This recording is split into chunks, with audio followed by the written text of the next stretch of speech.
사순절을 지나면서 예수님의 사랑 이야기를 많이 합니다마는 예수님의 사랑만큼 큰 사랑은 없고 예수님의 사랑으로 덮지 못할 죄악과 허물도 없고 예수님의 사랑은 우리를 죄에서 구원해 주셔서 하나님의 자녀되게 하신 최고의 사랑, 높은 사랑, 하늘을 두루마리 삼고 바다를 먹물 삼다 하더라도 우리를 향하신 예수님의 사랑을 다 기록할 수 없는 그 사랑, 예수님의 사랑, 저 예수님의 사랑이 여러분을 덮어주시고 예수님의 사랑으로 충만하기를 주님 여러분을 같이 간절히 축복합니다. 오늘 이 본문의 말씀은 남유다가 바벨론의 침몰로 인해서 멸망을 당하자 많은 사람들이 바벨론으로 포로로 끌려갔습니다.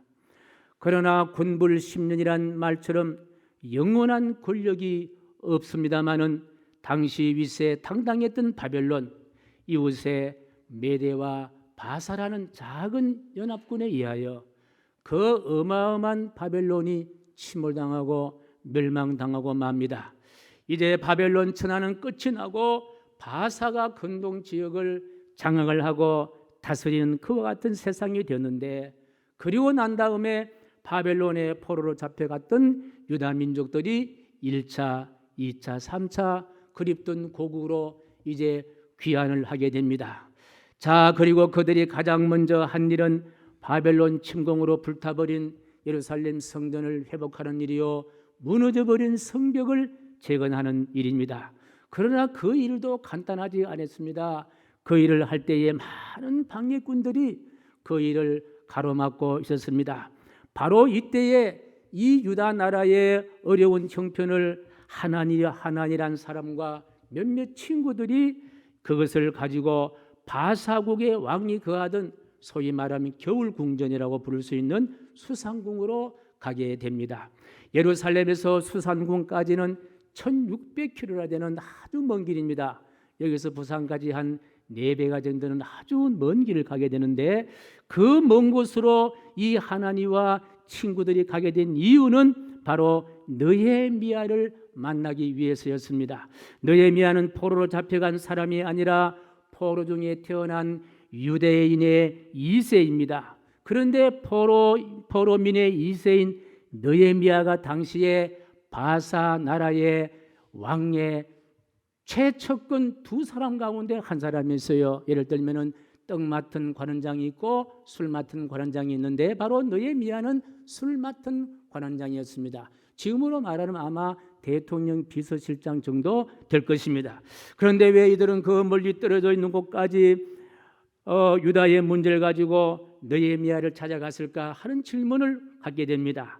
느헤미야가 조국의 문제를 해결할 만큼 대단한 능력을 가지고 있었기 때문일까? 물론 그 당시에 바사 왕의 최측근이라 하면은 그런 힘을 갖고 있겠습니다만은 이 느헤미야도 역시 유대 포로민의 2세입니다.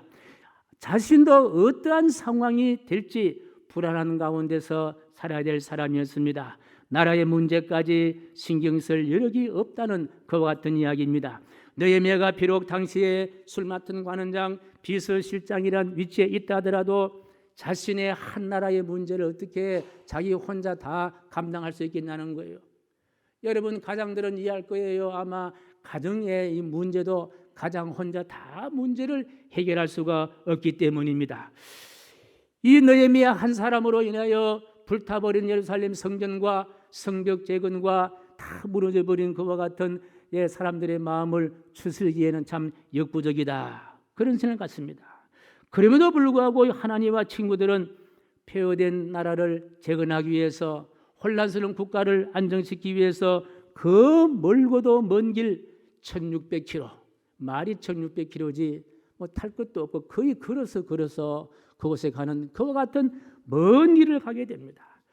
그들이 가면서 수산궁에 간다 하더라도 느헤미야를 한 번에 만날 수가 있으며 수산궁 안에까지 잘 들어갈 수 있을까? 아마 복잡한 그와 같은 생각을 가지고 그들은 아마 출발했습니다. 그럼에도 불구하고 하나님과 친구들은 가던 길을 포기하지 않고 끝까지 가는 거예요. 왜 그렇습니까? 무엇 때문입니까? 느헤미야를 만나면은 반드시 나라의 무너진 성벽과 집들을 복구할 수 있다라는 그와 같은 확고한 믿음 때문이다. 느헤미야만 만나면은 대답을 얻을 수가 있고 답을 얻을 수 있을 거다라는 그와 같은 확고한 믿음 때문입니다. 자, 그렇다면 어떻게 저들의 마음이 흔들지 않는 이와 같은 확실한 믿음을 가지고 있었을까? 저는 4절 말씀을 묵상하면서 그렇다. 이러니까 이 하나님과 친구들이 느헤미야를 만나러 갔겠지라는 생각이 들었습니다. 4절 말씀을 같이 읽습니다. 시작. 내가 이 말을 듣고 앉아서 울고 수일 동안 슬퍼하며 하늘의 하나님 앞에 금식하며 기도하며. 참 어려운 발걸음을 마무리하고 이제 수상궁에 있는 느헤미야를 만납니다. 그리고 아마 만나서 지금 유다 나라의 여러 가지 상황들, 여러 가지 문제들 아마 이야기를 했을 거예요. 그런데 이 느헤미야가 이 이야기를 듣고 난 다음에 느헤미야의 반응이 어떤 반응이었습니까? 듣는 순간에 땅바닥에 철썩 주저앉았다는 거예요. 그리고 난 다음에 통곡을 합니다. 그리고 난 다음에 정확한 날짜는 없지만은요, 하늘의 하나님께 금식하며 기도했다라고 기록되어 있습니다. 바로 느헤미야가 보여준 반응입니다.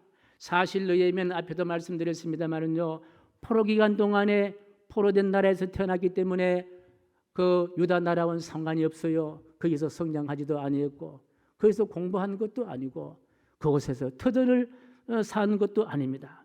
그런데 조국의 지금의 형편을 듣고 이렇게 극한 반응을 보인 것에 대한 좀 의구심이 들고 왜 이 사람이 이렇게 했을까라는 생각이 듭니다만은, 그러나 제가 다시 느헤미야란 이름을 분석해 보는 순간에 그렇구나, 느헤미야가 이렇기 때문에 이렇게 했구나 하는 생각이 들었는데, 느헤미야란 이름의 뜻을 분석하면요, 동사와 명사가 결합되어 있는데 나함이란 동사와 그리고 야라는 명사가 합치된 것이 바로 느헤미야예요.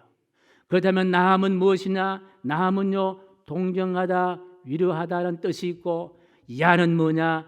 여호와 하나님이란 말씀이에요. 이 말을 조합하면요, 느헤미야란 이름으로 풀어본다면 느헤미야는 여호와 하나님께서 동정하는 사람, 여호와 하나님께서 위로하는 사람. 한마디로 요약한다면 느헤미야는 어떤 사람입니까? 항상 하나님이 함께하는 사람, 하나님이 함께했던 사람, 그분이 바로 느헤미야라는 거예요. 느헤미야를 만나면 누구를 만납니까? 하나님을 만날 수가 있다는 거예요. 느헤미야를 만나면요, 하나님의 동정하심과 하나님의 위로하심을 경험할 수가 있다는 거예요. 비록 출생은 저 이방 땅 바사란 곳이었으나 하나님이 지키시고 보호했던 하나님의 사람이었다. 물론 바사 왕이 느헤미야를 보호하고 느헤미야를 지켜준다고 생각하지만, 저는 느헤미야라는 이름 속에는 느헤미야를 지키고 보호하시는 분은 바사의 왕이 아니라 누구다? 전능하신 하나님이시다. 하나님이 이때를 위해서 느헤미야를 바사 왕의 수상궁에 술 맡은 관원장으로 세워주셨구나 하는 생각을 가져봤습니다. 하나님이 느헤미야로 하여금 왕의 척군으로 세우셨구나. 그래서 느헤미야와 함께 하신 하나님, 느헤미야의 혈통의 DNA 속에는요, 하나님이 함께 하신다. 하나님이 함께 하신 분이 바로 느헤미야다 하는 생각을 가져봤습니다. 다시 말씀드리면 느헤미야는 왕이 없어도 살지만은 하나님이 없으면 살 수 없는 사람, 왕의 보호함이 없어도 살 수 있지만은 하나님의 보호하심이 없다면 살 수 없는 사람, 철저하게 하나님의 편에 섰던 사람, 하나님이 느헤미야 편에 서 계셨던 사람, 그분이 바로 느헤미야라는 거예요. 이처럼 하나님께서는 당신이 거하는 성벽 건축도 아무에게나 맡기지 아니하고 저 1600km나 먼 곳에 있지만 하나님이 함께 하신 사람에게 하나님의 일을 맡기시구나 하는 생각을 가져봤습니다. 좀 더디 지연된다 해도 하나님의 성벽 재건도 하나님이 함께 하신 사람을 통해서 일하시는 하나님의 역사를 경험할 수가 있습니다. 저는 이 느헤미야 사건을 통해서 사도 요한이 들려주신 요한복음 5장 17절 말씀이 기억이 되는데 같이 보겠습니다. 시작. 예수께서 그들에게 이르시되 내 아버지께서 이제까지 일하시니 나도 일한다 하시매. 이 말이 무슨 말입니까? 예수님의 공생의 모든 일들은 바로 예수님의 일이 아니라 누구의 일이다? 하나님 아버지의 일이라는 거예요. 물론 예수님의 일 가운데 많은 일들이 있습니다만 가장 고통스럽고 힘든 일이 바로 십자가 상에 계셨던 예수님이 아닙니까? 그래서 십자가 상에서 총 7마디를 하시는데 그 첫 번째 말씀이 무엇입니까? 나의 하나님, 나의 하나님, 어찌하여 나를 버리시나이까? 이 말씀이에요. 자, 이 말씀은요, 하나님 아버지가 예수님을 버렸습니까? 그것이 아니라는 거예요. 얼핏 들으면은 예수님을 하나님께서 십자가에 버렸다라고 인식되어지만 많은 성서학자들의 이야기가 그게 아니다. 저도 그 성서학자의 말에 동의를 합니다만은 예수님이 십자가에 달리실 때에 하나님 아버지도 함께 달리셨다. 예수님이 서울에 들어갔을 때에 하나님 아버지도 함께 그곳에 들어가셨다. 철저하게 하나님은 예수님과 함께 하셨고 예수님은 하나님과 함께 하신 예수님과 하나님은 한 몸이 되신 분이시다 하는 생각을 갖습니다. 저는 이 말씀을 해석하고 묵상하면서 한 가지 확신을 갖게 되는데요. 어떤 확신을 갖느냐? 오늘 하나님은 너의 미와만 함께 하시는 것이 아니고 예수님과만이 함께 하는 것이 아니라 오늘 여기 성전에서 예배하는 저와 여러분과도 하나님 어떻게 하신다? 함께 하신다는 거예요. 오늘 여기에 계신 여러분은 누가 함께 하시느냐? 하나님이 함께 하시는 사실을 믿으시면 아멘. 때로는 우리는요 하나님의 동정을 받는 사람이고 때로는 하나님의 위로를 얻는 사람들이고 그러니 때로는 우리 앞에 두려움이 몰려오고 슬픈 일이 찾아오고 때로는 이웃의 위험과 억울함이 찾아온다 해도 절망적인 상황이 온다 하더라도 절대로 절망하지 말아야 할 이유가 바로 여기에 있다는 거예요. 무엇 때문에? 하나님이 나와 함께 하시기 때문인 줄로 믿으시면 아멘. 지난 주간에 인천에서 보니까 40대 가장이 자기 부인과 세 아이를 다 이렇게 참 목숨을 끊고 자기도 세상을 떠나버린 이 극단적인 행동을 한 비참한 사건을 보았습니다. 다섯 가족이 다 세상을 떠나버리는 거예요. 물론 그 40대 가장이 얼마나 고통스럽고 힘들었으면 이런 일을 했을까 동정도 가지만은요 떼어진 이야기지만 그분이 하나님이 그분과 함께 한다는 사실을 확신했다면 이 어렵고 힘든 고난 속에 하나님이 나와 함께 한다는 사실을 분명히 믿었다면 이런 극단적인 행동을 할 수가 있을까 하는 이런 생각을 갖습니다. 그렇습니다.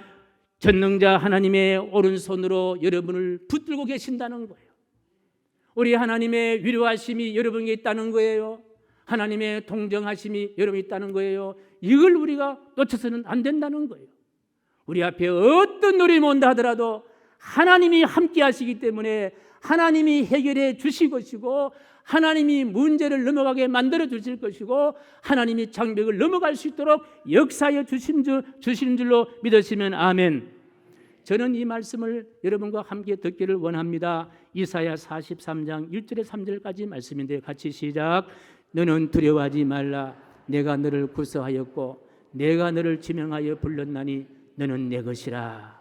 내가 물 가운데로 지날 때에 내가 너와 함께 할 것이라. 강을 건널 때에 물이 너를 침몰하지 못할 것이며 내가 불 가운데로 지날 때에 타지도 아니할 것이요 불꽃이 너를 사르지도 못하리니 대저 나는 여호와 내 하나님이요 내 구원자임이라. 위선하면 오늘 진형주가 이제 내일 모레 군행하는데 꼭 이 말씀을 간직하세요. 하나님이 함께 하신다. 동행하신다. 힘들고 어려울 때에 어떻게 해야 되느냐? 하나님을 찾아가는 거예요. 하나님 나를 도와주세요. 내 손을 붙잡아 주세요. 나와 동행해 주세요. 하나님 찾는 거예요. 또 이 말씀과 함께 제가 늘 자주 쓰는 말씀인데 민수기 6장 24절 말씀에 같이 시작. 여호와는 내게 복을 주시고 너를 지키시기를 원한다. 여기에 지키시기를 원한다. 지키신다는 단어가요 샤마라는 단어인데 이 샤마라는 단어는 어떤 내용을 가지고 있느냐? 둘레에 가시 울타리를 친다는 거예요. 하나님 우리를 지키시는데 구체적으로 우리의 둘레에 가시 울타리를 쳐서 어떤 흑암의 세력도 죽음의 그림자도 넘어가지 않게 하시고 뚫지 못하게 하시고 도와주시고 함께해 주시고 인도해 주실 줄로 믿으시면 아멘. 우리는 하나님이 함께 하시는 하나님의 자녀됨을 꼭 기억하시기를 간절히 축복합니다. 그렇습니다. 느헤미야는 하나님이 늘상 함께 하시는 사람이었다. 반면에 느헤미야는 항상 하나님께 초점을 맞추고 사는 사람이었어요. 비록 이국 멀리 있지만 느헤미야의 눈과 마음은 조국 예루살렘을 정조준하고 살았던 사람이 바로 느헤미야라는 사람입니다. 그가 몸은 바사라는 수상궁의 고급 관리로 있었지만은 마음은 항상 예루살렘 성전에 마음을 두고 살았던 사람, 하나님과 의지했던 사람, 이 사람에게 하나님께서는 복을 주신다는 거예요. 그래서 시편 84편 10절 말씀 보니까요, 시작. 궁전에서 한 날이 다른 곳에서 첫날보다 나은즉 악인의 장막에 사는 것보다 내 하나님의 성전 문지기로 있는 것이 좋사오니 만군의 여호와여 주께 의지하는 자는 복이 있나이다. 할렐루야. 주의 궁전과 하나님의 성전은 어떤 곳이에요? 하나님이 계시는 곳이잖아요. 예. 그래 그 주의 궁전에 문지기로 하루 사는 것이 세상의 첫날보다 더 소중하다는 거예요. 믿으시면 아멘. 이처럼 하나님과 함께 하실 때에 어떤 변화와 복을 얻게 하는지 이 사람을 통해 제가 함께 은혜를 나누려고 하는데요. 이 사람은 박성춘이라는 사람인데 조선시대 때의 천민이었습니다. 요즘은 그런 제도가 없습니다만은 소위 말하면요 상놈이라고 부르는 것과 같은 천민이었습니다. 사람의 숫자도 포함되지 않고 말하는 짐승 같은 그런 삶을 살아야 될 사람이 바로 조선시대 한때의 천민의 계급이었습니다. 그런데 어느 날 양반이 시키니까 거절하지 못하고 허가받지 않은 소를 한 마리 잡다가 포졸들에게 체포되어 끌려가는데 그 부인이 결사적으로 반대하니까 포졸이 휘두른 육모방망이에 맞아서 그 자리에서 목숨을 잃고 맙니다. 그리고 며칠 후에 둘째 아들 또 병으로 사망을 하자 이 박성춘 씨는 큰아들 이름이 봉출인데 봉출이 말은 절대로 이런 것을 물려주지 아니하리라. 봉출이는 공부를 시켜야 되겠다 라는 마음을 갖고 있는데 그 당시에 선교사로 왔던 사무엘 무어라는 목사님을 만나게 되는 거예요. 우리나라 말로 모삼일이라고 이름 불렀습니다마는 사무엘 무어라는 목사를 만나야 되는데 이 만남이 참으로 기가 막힌 만남이 되었습니다.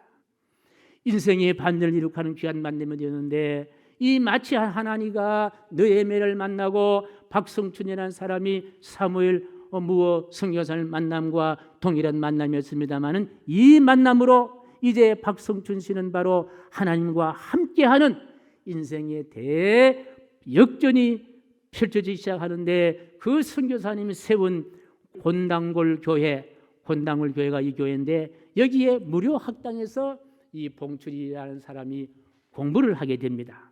그리고 1894년에 콜레라가 청벌에 있을 때에 사람이 막 죽어나가는데 이 박춘순 씨도 전염병에 걸려서 죽게 되었을 때에 봉출이가 선교사를 통해서 고종 황제의 주치의였던 에비슨 선교사를 초청을 해서 아버지의 질병을 고쳐드리는 거예요. 이 은혜에 감사해서 온 가족들을 다 끌고 내려가느냐 곤당골 교회로 등록을 해서 예수를 만나게 됐다는 거예요. 그 앞을 쓰게 웬일이냐 곤당골 교회에 딱 들어가 보니까 이는 양반들이 세운 교회거든요. 교회 개발이 한 20명 남짓 하는데 이게 천민이 이제 예배당에 오니까 이 양반들이 반란을 일으키는 거예요. 20명간 6명이 나가버린 거예요. 그래서 목회할 때 제일 무서운 말은 뭐냐? 목사님 교회 안 나갈래요? 이 제일 무서운 이야기예요. 여러분 그런 이야기는 절대로 하지 마시기 바랍니다. 하실 분도 안 계시겠지만. 그런데 이게 양심이 있지요. 아이고 우리 선교사님이 자기 때문에 양반 6명이 나가버리니까 교회가 설렁해지니까 그래 내가 전도하리라. 열심히 전도해서 천민들을 향해 전도하니까요. 이 곤당교는 점점 부흥되고 그때 이제 천민이 들어와서 나가버렸던 그 양반들이 세운 교회가 홍문수굴 교회인데 이 교회는요 점점점 쪼드라들면서 불까지 나버린 거예요. 그러더니 곤당굴 교회가 이제 양방교회를 도와주게 되었는데 그 일을 계기로 두 교회가 3년 만에 하나로 합병이 되어서 지금 무슨 교회가 되었느냐? 합동적 교회인 성동교회가 된 거예요. 믿으시면 아멘. 성동이 돼. 그리고 난 다음에 이 박성춘 씨는요 1911년 성동교회 초대 장로님이 되신 줄로 믿으시면 아멘. 이분의 아들요 박봉출 씨는요 나중에 박서양이란 이름으로 바꾸면서 세브란스 의과대학에 들어가서 제1회 졸업생이 되고 우리나라 최초의 1호 외과 의사의 자격을 얻게 된 줄로 믿으시면 아멘. 그리고 이분은요 간도의 병원도 세우고 민족교육기관인 숭신학교를 세워서 교장도 하시고 2008년에 광복절에 대한민국 건국포장을 받았다는 거예요. 이처럼 하나님이 함께하면요 기적이 일어나는 거예요. 하나님이 함께하면요 절망도 넘어갈 수 있게 됨을 믿으시기를 주님의 이름으로 간절히 축복합니다. 여기까지 제가 말씀을 정리하면서 문득 마태복음 6장 33절 말씀이 이제 생각이 났는데 한번 같이 읽습니다. 시작. 그런즉 너희는 먼저 그의 나라와 그의 의를 구하라. 그리하면 이 모든 것을 너희에게 더하시리라. 이 말이 무엇입니까? 먼저 우리의 형편의 삶이 어떤지 간에 비천에 처하든지 풍부에 처하든지 간에 사회적으로 힘들고 어려움을 처하든지 간에 여롭고 축복을 누리고 있든지 간에 먼저 하나님의 나라와 그의 의를 구하라. 이 말이 무슨 말입니까? 하나님과 동행해라. 하나님과 함께해라. 이 말씀입니다. 이렇게 할 때에 하나님이 함께했던 느헤미야 한 사람을 인해서 다시 고국으로 돌아가서 무너진 성도 다 보수하고 이제 흐트러졌던 질서를 회복하는 논란을 나타내야 되었고 뿐만 아니라 하나님과 함께했던 바로 박상철이라는 사람은요 종로 성동교회 초대 장로님이 되었고 그의 아들은 바로 박서양 씨는 우리나라의 최초의 제1호 초대 외과 의사가 된 줄로 믿습니다. 아무리 세상이 삶이 고통스럽고 빈궁하다 하더라도 절망하거나 절대로 주저앉지 말아야 할 이유, 고난은 항상 옵니다. 고난을 피하려 하지 말고 어떤 고난이 와도 고난을 이길 수 있는 믿음의 인격, 하나님 나와 함께 하신다 하는 마음을 꼭 회복하시기를 간절히 축복합니다. 저는 이번 제14회 희망의 올컷 초청 1+1 전도 축제, 우리 교회 우리 각자 사람들이 하나님이 함께하는 느헤미야가 되는 그와 같은 기회다. 우리 모두가 다 사무엘 무원 목사님이 되는 그와 같은 은총이다 생각을 합니다. 그래서 하나님이 함께하는 여기에 축복이 있다는 사실, 하나님이 함께하는 자에게 회복이 있다는 사실, 하나님이 함께하는 자가 성공할 수 있다는 사실, 하나님이 함께하는 자에게 형통함이 있다는 사실을 온몸으로 경험할 수 있게 되기를 간절히 축복합니다. 그리고 여러분을 위해서 이렇게 축복합니다. 하나님은 여러분에게 복을 주시고 여러분을 지키시기를 축복합니다. 하나님은 하나님 얼굴을 여러분에게 비추사 은혜 베푸시기를 축복합니다. 하나님은 하나님 얼굴을 여러분에게 향하여 드사 평강 주시기를 축복합니다. 하나님은 우리와 함께 하신다. 이 은혜가 오늘 온 교우들에게 있게 되기를 주님의 이름으로 간절히 축복합니다. 존귀하신 하나님, 하나님은 우리와 함께 하십니다. 우리를 들어서 일하시기를 원하십니다. 우리와 하나님과 늘 동행하는 삶을 살게 하여 주옵소서. 예수님의 이름으로 간절히 기도하옵나이다. 아멘.